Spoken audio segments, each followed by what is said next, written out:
Hi there, everybody. Welcome to a brand new episode of the Caffeinated Critics. I'm Jason. And I'm David. And today, we're going to be seeing some awesome movie reviews from all of our awesome critics. Are you excited for the show, David? You bet. Now let's go. And now I can show you who's up first. It is yours truly with his movie review on Pokémon 3, the movie. We gotta catch them all. Greetings. This is Jason of the Caffeinated Critics here to continue my Cartoon Network movie review month. This movie was released on Friday, April 6, 2001, and it's called Pokémon 3, the movie, about the movie. This movie starts with the third all-new anime Pokémon short film, Pikachu and Pichu, then proceeds into the main movie where in the town of Greenfield we find research scientist Professor Spencer Hale, who conducts research on the elusive Pokémon, Unknown. He and his assistant Skylar discover a site of ruins, but Hale is sucked into the dimension of the unknown. His disappearance leaves his young daughter Molly alone, her mother having disappeared previously.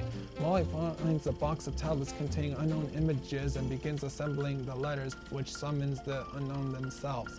The unknown, sensing Molly's desires, use their powers to make Molly's wishes come true, transforming her manor house into a crystal-like palace which spreads across the town and cuts her off from the world. An illusionary Entei is created to represent Molly's father, who agrees to fill this role for her. Meanwhile, Ash Ketchum, Misty, and Brock meet her and befriend a trainer named Lisa, arriving in Greenfield just in time to see the crystallization slowly in progress. They also meet up with Professor Oak and Ash's mom, Delia, who arrive to help with the situation as the Ketchums are old friends of the Ales. However, Entei kidnaps Ash's mother, Delia, following Molly's request for a mother as well, and he hypnotizes her into thinking she is Molly's mother. Ash, Misty, Brock, and their Pokemon head out to the mansion to save Delia, communicating with Oak and Skylar thanks to a Pokegear device given to them by Lisa. And Team Rocket, meaning Jesse, James, and Meow, tried investigating the mansion, but an Entei blasts them into its depths. Molly watches Ash's Pokemon in action through a television and falls asleep, imagining herself being a Pokemon trainer. Delia is snapped out of her trance by seeing Ash on the TV. Entei creates a dream version of Molly as an adult and to let her battle the three first fighting and defeating Brock with a stronger dream Pokemon, and then having a more friendly fight with Misty. Later on in the movie, Ash locates Molly and Delia, attempting to convince Molly to leave with them, but she is too scared and refuses, causing the power of the unknown to fight back. Entei returns and battles Ash, defeating his Pokemon and nearly killing him and Pikachu. However, having witnessed the crisis on TV in the Char-Civic Valley, Ash's Charizard appears in time to rescue Ash and Pikachu. Entei engages Charizard in a duel and eventually tries to kill him, but Molly realizes that her desires are causing more harm than good, tells Entei to stop fighting. She is finally convinced to let go of her pain and leave with them as Entei reveals he will soon depart, having served his purpose to follow her wishes. The unknown suddenly begin losing control of their powers and start to steal the group in the mansion.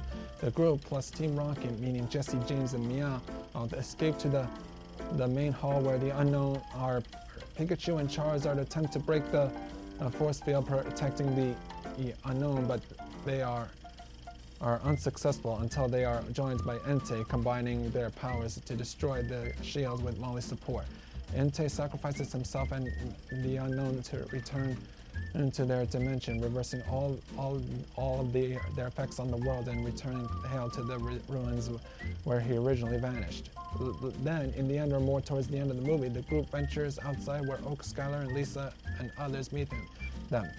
Team Rocket, meaning Jesse, Jason, and Meowth, hides in the mansion upon seeing the police outside and declare that they will always have another opportunity to catch Pikachu. Charizard and Lisa depart from Ash's company, and Molly reunites her with her biological father as well as her long-lost biological mother. My favorite scenes in the movie: the scene where Ash battles Entei and Misty and Brock battle the dream versions of Molly. My thoughts about the movie: This was the best movie of 2001 ever. I loved how its movie director did an amazing job on directing the movie and how Warner Brothers did an outstanding job on distributing the movie.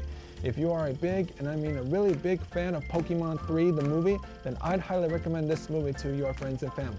This movie is now streaming on digital platforms and streaming services and also available to buy on Blu-ray, DVD, VHS. This movie was, dare I say it, on like Donkey Kong. I give this movie 2 thumbs way up and 1,000 gold Pokeballs. This is Jason of the Caffeinated Critic signing off. Wow, Jason, that was a great movie review on Pokémon 3. Why, thank you, David. And now I can show you who's up next. It is you, David Brodsky, with your movie review on The Benchwarmers. Hey, better, it's time to play ball! Hi, my name is David. Today I will be reviewing The Benchwarmers, released on Friday, April 7th, 2006. About the movie, a baseball-loving millionaire helps 3 inept nerds named Gus Matthews and Richie Goodman and Clark Reedy form a baseball team to compete with the meanest bullies in the Little League. One of the trio becomes the hero of nerds everywhere until his fans learn that he was once a bully too. Who's in the movie? Rob Schneider, David Spade, John Heder, John Lovitz, Craig Kilborn, Molly Sims, and Tim Meadows. My thoughts on the movie.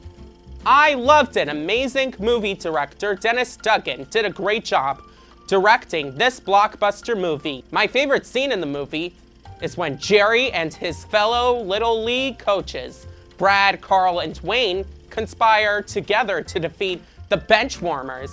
Richie's brother, Howie, who suffers from agoraphobia and has not left home for months, eventually joins the team.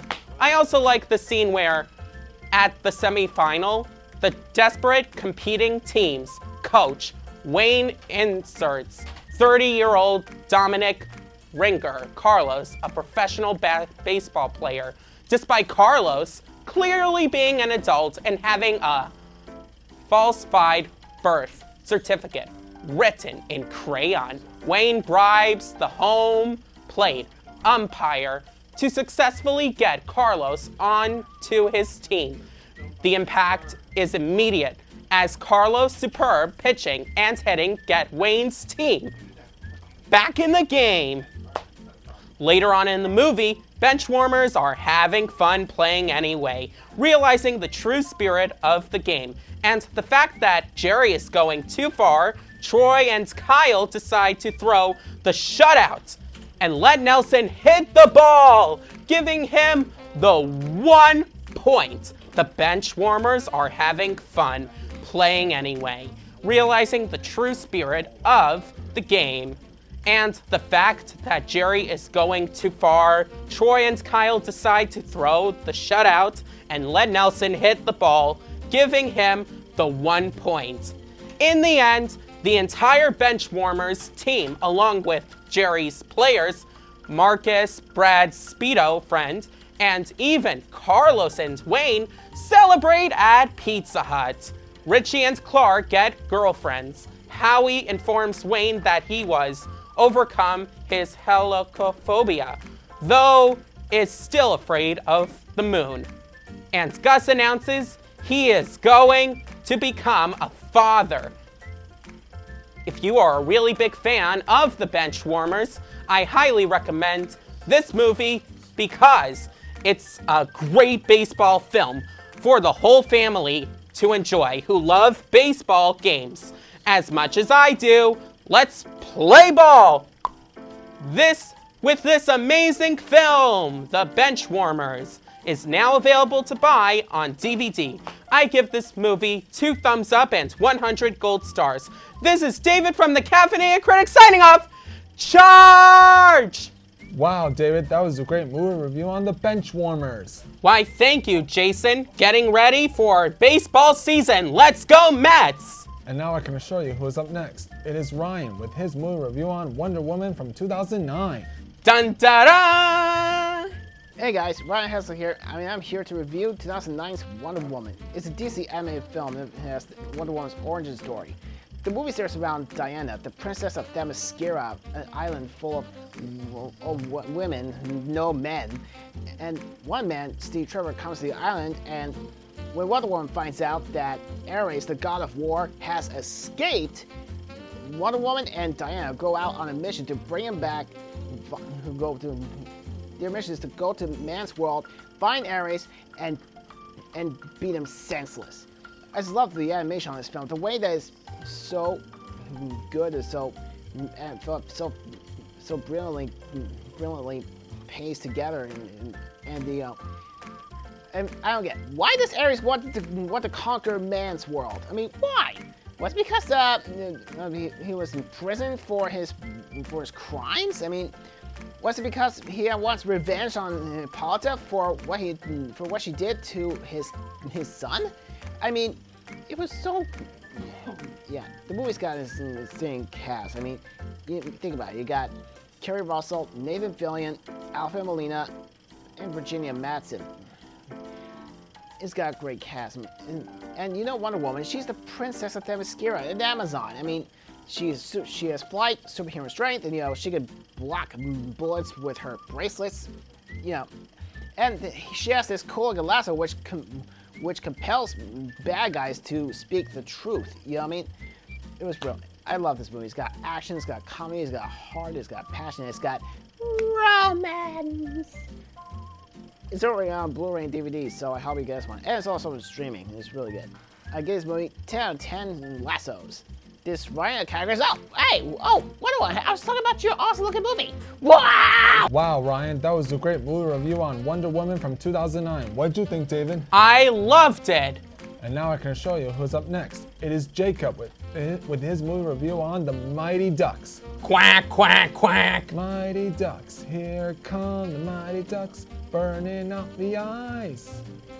Hi, I'm Jacob, and today I will be reviewing The Mighty Ducks, about the movie after reckless young Lord Gordon Bombay gets arrested. He must coach a kids hockey team for his community service. Gordon has experience on the ice, but isn't eager to return to hockey, a point hit home by his tense dealings with his own former coach Jack Riley. The reluctant Gordon eventually grows to appreciate his team, which includes promising young Johnny Cornway, and leads them to take on Riley's top players. The stars who are in the movie are Emilio Estevez, Josh Acklin, and Lane Smith. I'm going to rate this movie 5 stars. This is Jacob from the Caffeinated Critic signing off. Wow, Jacob, that was a great movie review on The Mighty Ducks. Don't you agree, David? I agree, quack. And now I can show you who's up next. It is Thomas with his movie review on Rocky. Yeah. Hi, I'm Thomas, and today I am reviewing Rocky. This movie is about a boxer in Philadelphia and his wife Adrian. When heavyweight champion Apollo Creed needs a last-minute opponent for a title match in Philadelphia, he picks Rocky, the Italian stallion, Obalin, embarrassing the life-changing operation. Rocky does training going to veteran coach Mickey, while also sparkling a romance with a shy local woman named Adrian. Knowing he cannot defeat the champion, Rocky sets a personal goal to simply survive all 15 rounds to prove his self-worth. During the brutal New Year's Day match, Rocky shocks and overconfident Creed by knocking him down early, battling him to the battle, and also Creed ultimately wins by a split decision. Rocky avenge his goal by going the decision and happily ignoring the fight's offering outcome, pulling Adrian into the ring so they can embrace and declare their love for each other's. Wow, Thomas, that was a great movie review on Rocky. What did you think, David? I loved it. And now I can show you what's up next. It is Al's Mystery Movie Review. What's going on, everybody? Welcome back to the Captain Day Critics. Today we're here with Al Sampo. What movie are we reviewing today? The Cat in the Hat. The Cat in the Hat from 2003, which is the first film retelling of the story. Isn't that right? Yeah. Yeah. Ba-bam! Did you like Mike Myers in the movie? Yeah. Great. Did you like Thing 1, Thing 2 coming out of the crate? Yeah. Yeah. Are you excited for the 2026 CGI animated film coming out? Yeah. Yeah. Did you like the kids jump on the couch? Yeah. Yeah. If you give this movie a rating, what would you give it? 10 gold stars. 10 gold stars. You're here first. This has been Al's movie review on the Cat in the Hat 2003. All right, let's sign off. This is Alex, the Cafe Critic, signing Nice. off. Good. Wow, Al, that was a great movie review. Don't you agree, David? I agree. And now I can show you who's up last but not least. It is Calvin with his movie review on Brick Mansion. What's up, everybody? Biggie here. I'm going to be reviewing the movie Brick Mansion. It's all about this cop that goes after a man who he hates to get locked up.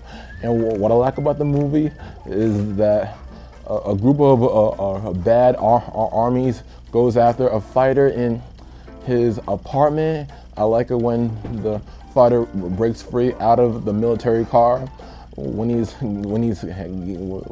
gets handcuffed, and I like it when the cops and the fighter go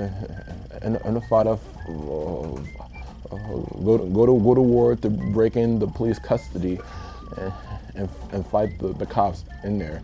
The stars on this movie is Paul Walker, David Bell, Catalina Dennis, RZA, and Gucci Boy.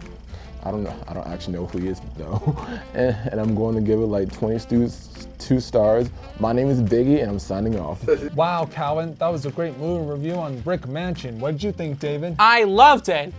And Now it's time for our Did You Know segment, where we give you fun facts about movies that you maybe didn't even know. Did you know, in an interview with Howard Stern, Adam Sandler said he specifically cast David Spade and Rob Schneider to force them to work together in order to smooth over a rift that the two had with each other. Did you know before Emilio Estevez was offered and accepted the role of Gordon Bombay, Charlie Sheen, his brother, was offered the role but turned it down? Did you know Sylvester Stallone wrote the screenplay in 3 days? Did you know in The Cat in the Hat that Dr. Seuss books? Did you know that Paul Walker made like 3 movies? Well, that wraps up our Did You Know segment. Before we wrap things up, though, we need to answer the question, Are movies still awesome? Here's you, David Brodsky, to answer the question. So, David, are movies still awesome? Let me think.